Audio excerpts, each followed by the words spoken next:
Well, hello there and welcome to Pringle Racing.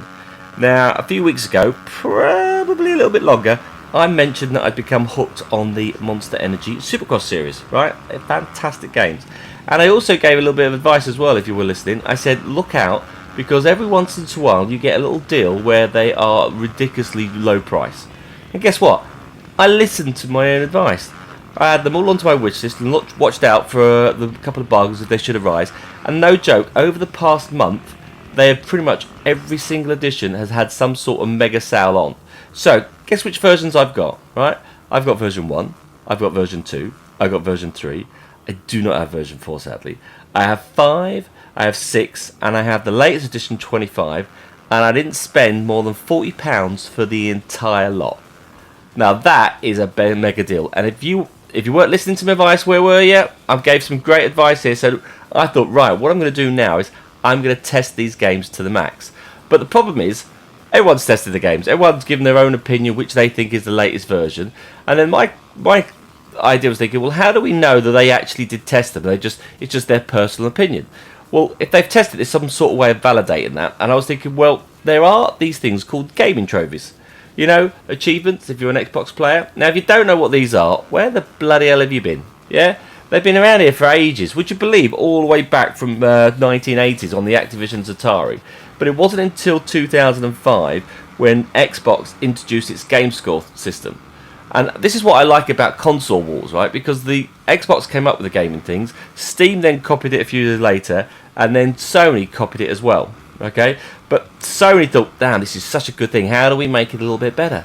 And they did put the little cherry on top, yeah? Because Sony, although they were late to the table, they brought the one achievement to rule them all, the Platinum Trophy, yeah? This single trophy is only given when all the base game achievements have been earned. The ultimate award lets everyone know you're a master of that game. Now, I think that was genius, and I'm amazed Xbox have never got none back and copied them. I mean, Sony copied them in the first place. There's no harm in just going back and saying, do you know what, that's a good idea, let's nick that. But for some reason, they don't have the Platinum. Only Sony do, and I think it is a genius ploy to how many Platinums you can have. So, what type of trophies are we talking about? What type of achievements does this mean you have to do? Well, for me, trophies, if used correctly, are a great tool for the developers to show you what components or elements are in the game.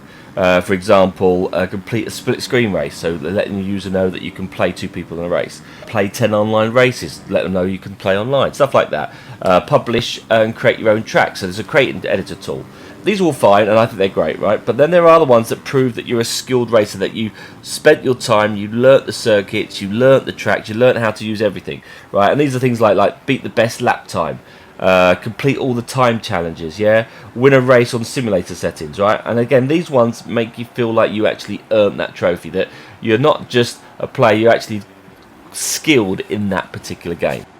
Now, Platinums aren't quick and easy things to achieve. Some are more tricky than others, but basically, it's a good validation to let you know that person has truly spent their time getting every nuance about that particular game. So I thought, right, if that's the case, I need to platinum every single version, and that'll be a good indicator that I've understood the game, I've just understand all the features, I know what I'm talking about when I validate which version I think is the best. Now, while doing my research, I found that the success rate for the entire Monster Energy series is extremely low. So what that means is the number of copies sold to how many people of those actually completed the Platinum Trophy. And the percentages are really, really low. So for Monster Energy 1, which I think sold roughly about 500,000 copies, 0.4% of all players have actually only ever platinumed it. Yeah, Monster Energy 2 is 0.4, 3 is 0.3, 5 and 6 are 0.1. Okay, so that was like, they are really low. Okay, so then I started looking at some other bike games. For example, the Ride series 2, 3, 4, 6, 0.8, 0.6, 0.1, 0.1. Riders Republic, yeah, that's 0.1%. That is extremely hard to do, and I've actually done that twice for the PS4 and for the PS5. Okay, then there's MotoGP, 0.4. They're all less than 1% of the actual player base has actually completed it. So for some reason, you guys just don't like to play these games to completion. I mean, what happened? Did your balls drop off? So come on guys, what's stopping you? They're really not that hard to complete. The main factor is they are time consuming. And probably time is the main reason why these aren't getting completed. Because we live in a world where it just seems that our spare time is just so rare. I mean, how many, for example, have got games in your back catalogue that you haven't even played yet? I mean, this is just a list of some of the games that I've purchased this year. Got some good deals on a few of these, and I haven't even loaded them up to play them yet. So I've got Sniper Elite Resistance, Star Wars Outlaws, Avatar: Frontier of Pandora, Assassin's Creed Mirage. Right, they're all pretty big games that I haven't even bothered playing. The Precinct, Behemoth. Right, there's more than that as well on this list, but I just haven't got that time. Now, for me, on average, I will platinum about 13 to 14 games a year, which is almost about one a month. But I just don't have enough spare time. With life getting in the way, it's just very hard to do it. And another thing, the volume of games that are released each year, are we just overwhelmed with choice? I mean, the Monster Energy games are almost released yearly, so do we just don't have enough time to complete the game before we carry on moving on to the next? Or are we just playing these games for short little bursts and get our fix, and then we move on to the next quick short little burst?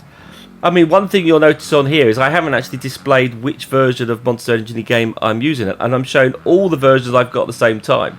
I mean, this particular screen you're looking at now looks absolutely amazing, but this is still the first version. Do I need the other ones? You know, so is it worth getting the upgrade, or is it just worth like MX Legends, where they seem to have just stuck with the one game and expanded that? That's something else I'd look into and have a chat on this channel and have a nosy. But also, what we've also come across is that younger generations haven't got the concentration span. I mean, most people won't play this full clip on YouTube. It's too long. They need a 2-minute clip, if that. So, again, is it that I'm just looking too much into this and people just don't care about platinums like I do? They're just not really bothered. They just want to race, and just trophies are just the most annoying thing in the world. I'd love to know what you think of game achievements. Are they a good thing? Are they a bad thing? Let me know in the comments below. Me personally, and I'm sad to say, I love them. Really do. I'm addicted with them, right? I'm obsessed. I have 117 platinums and counting. My kids, who also love games, they feel they're a total waste of time. Can't be asked to complete every side story, but for me, they're the ultimate token that allows you to say you truly have played that game.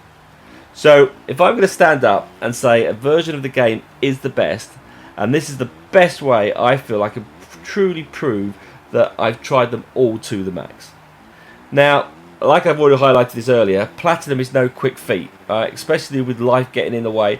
So I plan to be posting a new playlist of videos documenting my journey to the Supercross Platinum Glory, yeah? And at the end, we will know which Monster Super Energy bike game is the best one to get hold of, yeah? So I hope you stay with me on this journey. It's going to be a lot of fun, yeah? I've got the first one to complete. Don't worry, we'll still be playing loads of other bike games. Ride 6 is just around the corner. Have you seen the trailer of that? Looking very good. And I hope to see you very soon, as my first Supercross Platinum is just around the corner. Take care, everyone. Bye-bye for now, and see you all soon. Cheers. Bye.